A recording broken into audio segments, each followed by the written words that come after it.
आज आपके साथ एकदम चविष्ट, एकदम वाढिव, असल पुणेरी मिसळ की रेसिपी शेयर कर रहा हूँ।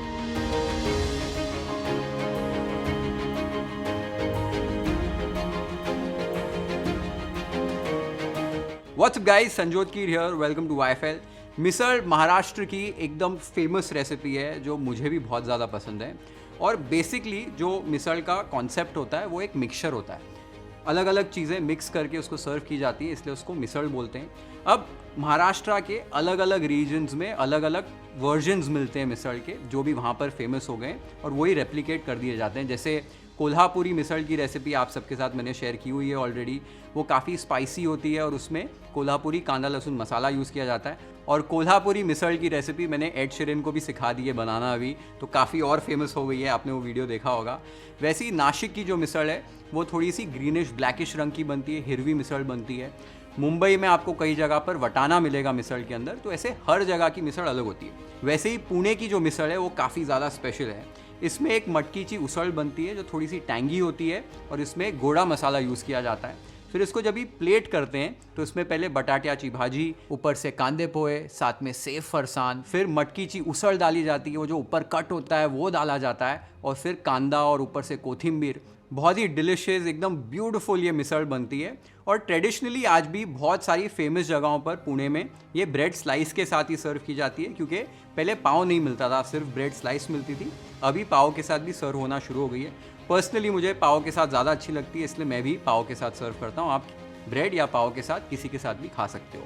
अब आज इस वीडियो में आपको परफेक्ट रेसिपी बता रहा हूँ जो बहुत आसान है बनाना, और साथ ही में आपको अपने किचन में कौन सा कुकवेयर यूज़ करना चाहिए उसके बारे में भी आपको आज बताने वाला हूँ। और अगर आपने अभी तक वाईफाई को सब्सक्राइब नहीं किया तो जल्द से जल्द सब्सक्राइब कर दो, so that you can watch more such beautiful recipes on wifi. अब सबसे पहले एकदम डिलिशियस वाली पुणेरी मिसळ के लिए मटकीची उसळ कैसे बनाते हैं वो देख लेते हैं। मटकीची उसळ कुक करने के लिए एक प्रेशर कुकर ले लीजिए। गैस की फ्लेम को शुरू कर दीजिए। कुकर एक बार गर्म हो जाए तब इसमें 1 से 2 टेबलस्पून तेल ऐड कीजिए। तेल जब गर्म हो जाए तब इसमें आधा टीस्पून राई, आधा टीस्पून जीरा, 1/4 टीस्पून हींग, 10 से 12 कड़ी पत्ते और एक छोटा प्याज चॉप करके ऐड कर दीजिए। प्याज को आपको स्टर करते हुए लगभग 1 से 2 मिनट के लिए कुक करना है, जब तक ये नरम हो जाए। एक बार प्याज इस तरीके से नरम हो जाए तब इसमें 1 टेबलस्पून लहसुन अदरक की पेस्ट ऐड कीजिए और हल्का सा भून लीजिए। एक बार लहसुन अदरक को भी आपने भून लिया है तब इसमें एक छोटा टमाटर चॉप करके ऐड कर दीजिए और साथ ही में टेस्ट के हिसाब से नमक ऐड कर दीजिए। अब स्टर करते हुए 1 से 2 मिनट के लिए हाई फ्लेम पर टमाटर को हल्का सा गला लीजिए। एक बार टमाटर थोड़े से गल जाएं तो फ्लेम को लो करके इसमें 1/4 टीस्पून हल्दी पाउडर ऐड कीजिए। साथ ही में यहाँ पर मैंने 2 कप स्प्राउटेड मटकी ली है, ये मोट बीन्स हैं, इन्हें अभी कुकर में ऐड कर देना है। बस 1 से 2 मिनट के लिए स्टर करते हुए पका लीजिए मटकी को। फिर इसके अंदर आपको कम से कम 1 से 1.5 लीटर पानी ऐड करना है। पानी ऐड करने के बाद कुकर का ढक्कन लगा दीजिए। यहाँ पर आपको 1 से 2 विसल के लिए मटकी को पका लेना है। 1 से 2 विसल हो जाएं, उसके बाद गैस को स्विच ऑफ कर दीजिए और कुकर को नेचुरली डीप्रेशराइज होने दीजिए, इसकी भाप को निकलने दीजिए। उसके बाद सीटी चेक कर लीजिए कुकर की और फिर ही ढक्कन खोलिए।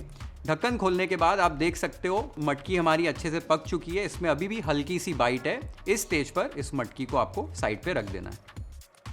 अब मटकी को हमने अभी पका लिया है। इस स्टेज पर जब बड़ी क्वांटिटी में उसळ बनती है रेस्टोरेंट्स में या आउटलेट्स पर, तो इसे छान लिया जाता है और जो मटकी है उसको अलग से तड़का लगाते हैं और जो स्टॉक बच जाता है उससे रस्सा या जो तर्री होती है वो अलग से बनती है। घर पे जब बना रहे हो वो प्रोसेस करने की ज़रूरत नहीं है, एक साथ आपकी मटकीची उसळ रेडी हो जाएगी, प्रोसेस भी शॉर्ट हो जाएगा।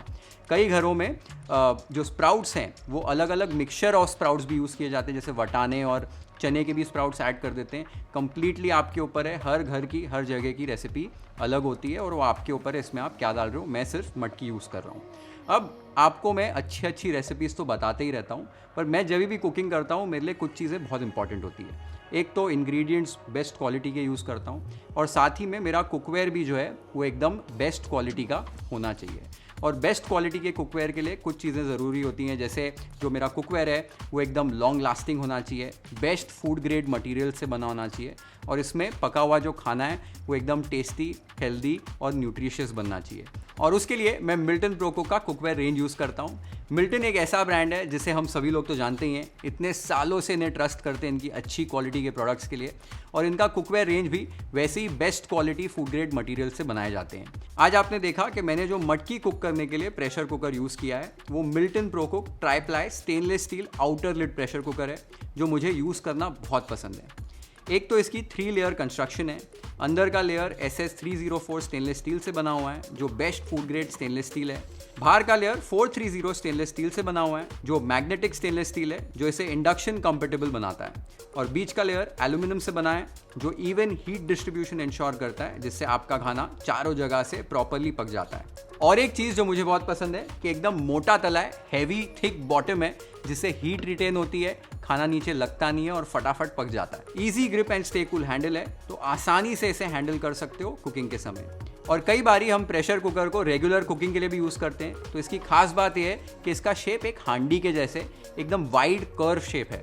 तो जब भी आप भुनाई के लिए या रेगुलर कुकिंग के लिए यूज़ करेंगे इसे स्टर करना काफ़ी आसान हो जाता है। और कई बारी हम कुकर का ढक्कन ऐसे ऊपर रख देते हैं ढकने के लिए, तो इस प्रेशर कुकर के साथ आपको एक ग्लास लिड भी मिल जाता है। इसे आप खाना बनाते वक्त और सर्व करते वक्त यूज़ कर सकते हो।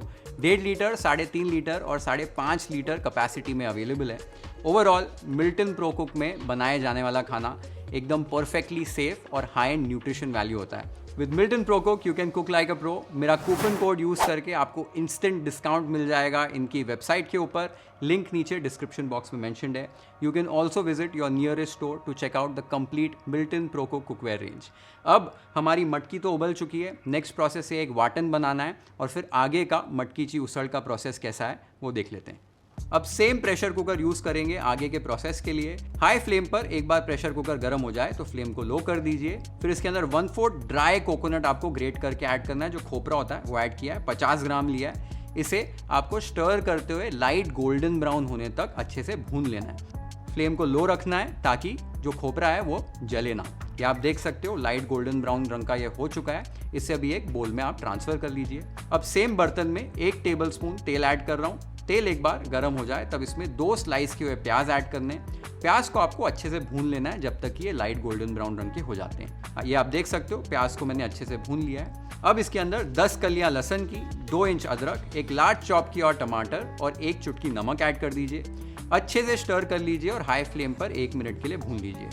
उसके बाद ढक्कन लगाकर फ्लेम को लो कर दीजिए और जब तक टमाटर गल जाएं तब तक पका लीजिए।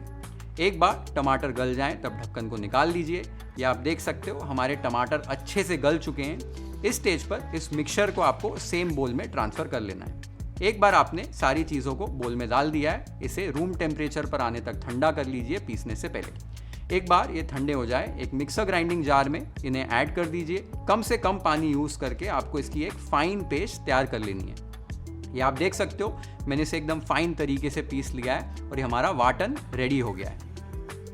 अब सेम कुकर के अंदर 4 से 5 टेबलस्पून तेल डाल रहा हूँ। तेल थोड़ा सा ज़्यादा यूज़ किया जाता है। तेल एक बार गर्म हो जाए तो फ्लेम को लो कर दीजिए। अब 1.5 टेबलस्पून कश्मीरी लाल मिर्च पाउडर और 1 टीस्पून तीखी वाली लाल मिर्च पाउडर ऐड कर लीजिए और वाटन ऐड कर दीजिए। मसाले जलने नहीं है। वाटन ऐड करने के बाद अच्छे से स्टर करना है और अब मीडियम हाई फ्लेम पर आपको वाटन को तब तक पकाना है जब तक कि इसका रंग थोड़ा सा और गहरा हो जाए, तेल अच्छे से छूट जाए और इसका टेक्सचर हल्का सा दरदरा हो जाए। अच्छे से 7-8 मिनट के लिए इसको भूनिए। या आप देख सकते हो 7-8 मिनट भूनने के बाद इसका टेक्सचर कंप्लीटली चेंज हो गया है, रंग गहरा हो गया है, ये दरदरा हो गया और तेल अच्छे से छूट गया है। इस स्टेज पर इसमें गोड़ा मसाला ऐड करना है। ये आप देख सकते हो मैंने यहाँ पर गोड़ा मसाला यूज़ किया है, पुणेरी मिसळ में ये यूज़ किया जाता है। 1.5 टेबलस्पून गोड़ा मसाला ऐड कर दीजिए। अच्छे से आपको स्टर कर लेना है और बस 1 से 2 मिनट के लिए पका लेना है। एक बार आपने इसे पका लिया है तब इसमें जो मटकी हमने उबाल कर रखी थी वो ऐड कर दीजिए। अच्छे से आपको स्टर कर लेना और यहाँ पर कंसिस्टेंसी चेक कर लेनी है।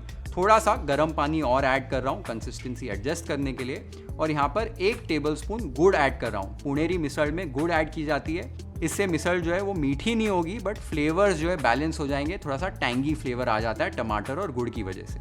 अच्छे से स्टर करके इस उसळ को आपको अभी एक बॉईल पे ले आना है। एक बार ये बॉईल पे आ जाए तो इसको मीडियम लो फ्लेम पर अच्छे से 6-7 मिनट के लिए सिमर होने दीजिए, उबलने दीजिए। एक बार आपने 6-7 मिनट के लिए अच्छे से इसे उबाल लिया है, कंसिस्टेंसी चेक कर लेते हैं। ये आप देख सकते हो परफेक्ट कंसिस्टेंसी आई है। ऊपर भी जो तेल है, तर्री है, जो कट है वो अच्छे से छूट चुका है। इस स्टेज पर आपको टेस्ट कर लेना है नमक के लिए। नमक एडजस्ट कर लीजिए। नमक एडजस्ट करने के बाद ढेर सारी कोथिंबीर ऐड कीजिए, ताज़ा धनिया ऐड कीजिए और अच्छे से स्टर कर लीजिए। ये आप देख सकते हो हमारी मटकी की उसळ कितनी ब्यूटीफुल लग रही है, क्या मस्त ऊपर तर्री आई है, कट छूट गया है। आपको दिखा देता हूँ, ये जो ऑयल होता है ना ऊपर, ये एकदम फ्लेवरफुल ऑयल होता है। ये बहुत ज़रूरी है उसळ में छूटना, और इसे भी अलग से निकाल कर ऊपर से डाला जाता है जब मिसळ सर्व होती है। और ये आप देख सकते हो हमारी मटकी की उसळ रेडी हो गई है। तो मटकी की उसळ तो बहुत ही ब्यूटीफुल लग रही है, क्या ज़बरदस्त बनी है, और मैं वेट कर रहा हूँ कि इसे कभी सर्व करूँ। अब ये जो उसळ है, ये इसमें कुछ चीज़ें इंपॉर्टेंट होती हैं। एक तो जो गुड़ ऐड किया ना, उससे मीठा बिल्कुल नहीं करना है, फ्लेवर्स बैलेंस करने। जो टमाटर से खट्टा, गुड़ का मीठा है, वो मिक्स होके वो हल्का सा टैंगी फ्लेवर इसमें ऐड होगा। स्पाइसीनेस अगर ज़्यादा पसंद करते हैं तो लाल मिर्च जो स्टेज पर डालिए उधर ज़्यादा डालिए। अगर स्पाइसीनेस कम प्रेफर करते हैं तो कम डालिए, वो कम्प्लीटली आप एडजस्ट कर सकते हो। बेसिक फ्लेवर जो है टैंगी, थोड़ा सा स्पाइसी, ब्यूटीफुल सा फ्लेवर आना चाहिए। जो गोड़ा मसाला यूज़ किया है वो इम्पॉर्टेंट है। पुणेरी मिसळ में ये यूज़ किया जाता है। गोड़ यानी कि मीठा, जो स्वीट स्पाइसेस होते हैं उसका ये मिक्सचर होता है, मार्केट में आसानी से मिल जाता है। अब मटकी की उसळ तो हमारी तैयार हो गई है। नेक्स्ट हमें बटाट्याची भाजी और कांदे पोहे बनाने हैं। जो कंपोनेंट्स होते हैं इस मिसळ के, वो दोनों चीज़ें कैसे बनाते हैं वो फटाफट देख लेते हैं। बटाट्याची भाजी बनाने के लिए एक कढ़ाई ले लीजिए, उसके अंदर 1 टेबलस्पून तेल ऐड कर गरम कर लीजिए। अब इसमें 1/4 टीस्पून राई, आधा टीस्पून जीरा, 10 से 12 कड़ी पत्ते, 1/4 टीस्पून हींग, 3 चॉप की हुई हरी मिर्च और 1 प्याज डाल दीजिए। स्टर करते हुए प्याज अच्छे से पक जाएं तब तक पका लीजिए। ये आप देख सकते हो प्याज हमारे लाइट गोल्डन ब्राउन हो चुके हैं। इस स्टेज पर फ्लेम को लो करके 1/4 टीस्पून हल्दी पाउडर और 4 से 5 मीडियम साइज के उबले हुए आलूओं को क्रश करके ऐड कर दीजिए। साथ ही में टेस्ट के हिसाब से नमक और ताज़ा कटा हुआ धनिया ऐड कर दीजिए। और अब अच्छे से आपको इसे स्टर कर लेना है और 2 से 3 मिनट के लिए पका लेना है। इस प्रोसेस के दौरान अपने करची से आलू को थोड़ा थोड़ा मैश कर लीजिए। ये आप देख सकते हो आलूओं को मैंने अच्छे से मैश कर लिया है, 2 से 3 मिनट के लिए पका लिया है और ये हमारी बटाट्याची भाजी रेडी हो गई है। अब पोहे बनाने के लिए एक लार्ज बोल में पानी ऐड कीजिए, एक छन्नी ऐड कीजिए और साथ ही में 1.5 कप जाड़ा पोहा ऐड कर दीजिए। पोहे को बस हल्का सा आपको धो लेना है, धोकर इसको इमीडिएटली छान लेना है और सारे पानी को निकाल लेना है। इसको भी 5 से 10 मिनट के लिए रेस्ट होने दीजिए। पोहा आपका एकदम फूल जाएगा, बिल्कुल भी चिपकेगा नहीं। परफेक्ट पोहा ऐसे बनता है इस तरीके से। आप देख सकते हो रेस्ट करने के बाद पोहा हमारा सोख हो चुका है, बिल्कुल भी जुड़ा नहीं है, एकदम छुट्टा छुट्टा बना है। अब एक कढ़ाई लीजिए, उसमें 1 टेबलस्पून तेल डालकर गरम कर लीजिए। आधा टीस्पून राई, आधा टीस्पून जीरा, 1/4 टीस्पून हींग, 10 से 12 कड़ी पत्ते, 3 चॉप की हुई हरी मिर्च और 1 चॉप किया हुआ प्याज ऐड कीजिए। प्याज को अभी आपको अच्छे से लाइट गोल्डन ब्राउन होने तक पका लेना है। ये आप देख सकते हो प्याज हमारे लाइट गोल्डन ब्राउन हो चुके हैं। इस स्टेज पर आधा टीस्पून हल्दी डालकर अच्छे से स्टर कर लीजिए। साथ ही में सोक किया हुआ पोहा ऐड कीजिए, टेस्ट के हिसाब से नमक, आधा टीस्पून चीनी, 1 टीस्पून नींबू का रस और ताज़ा कटा हुआ धनिया यानी कि कोथिंबीर ऐड कर दीजिए। अच्छे से आपको स्टर कर लेना है और 1 मिनट के लिए इसको साथ में पका लेना है। इस स्टेज पर हल्का सा एक पानी का छींटा मारिए, ढक्कन लगाइए और फ्लेम को बंद कर दीजिए। 2 से 3 मिनट का रेस्ट दीजिए। ये प्रोसेस करने से आपका जो पोहा है वो एकदम मॉइस्ट बनता है। रेस्ट होने के बाद ढक्कन निकालिए। ये आप देख सकते हो हमारा एकदम परफेक्ट पोहा रेडी हो गया है। तो हमारे सारे कंपोनेंट्स रेडी हो गए हैं। ये जो पोहे हमने बनाए हैं, पोहे के जगह पर पोहा का चिवड़ा भी कभी कभी ऐड किया जाता है। बेसिकली मिसळ के लिए ये स्पेशली हर एक चीज़ नहीं बनती है। ये तो कुछ जगहों की मिसळ फेमस हो जाती है और फिर सेम ट्रेडिशन फॉलो करने लग जाते हैं सारे। इसके लिए एक बेसिक प्रीमाइस बन गया है कि बटाट्याची भाजी, पोहे, फरसान और उसळ मिक्स करके सर्व किया जाता है। बट अगर जैसे पोहे नहीं बनाने हैं, सिर्फ बटाट्याची भाजी और उसळ बनानी है, वो भी कर सकते हो। सिर्फ मटकी की उसळ भी बनाकर फरसान के साथ मिसळ सर्व कर सकते हो, कम्प्लीटली आपके ऊपर है। अब सारे कंपोनेंट्स बन चुके हैं, अब प्लेटिंग की बारी आ गई है। लेट्स प्लेट आर असल पुणेरी मिसळ वाईएफएल स्टाइल।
एकच नंबर, क्या मिसल बनी है, इतनी डिलिशियस मिसल ये बनती है। और ये रेसिपी जो है स्पेशली मेरे पुणेकर जो फॉलोअर्स हैं उनको डेडिकेटेड है।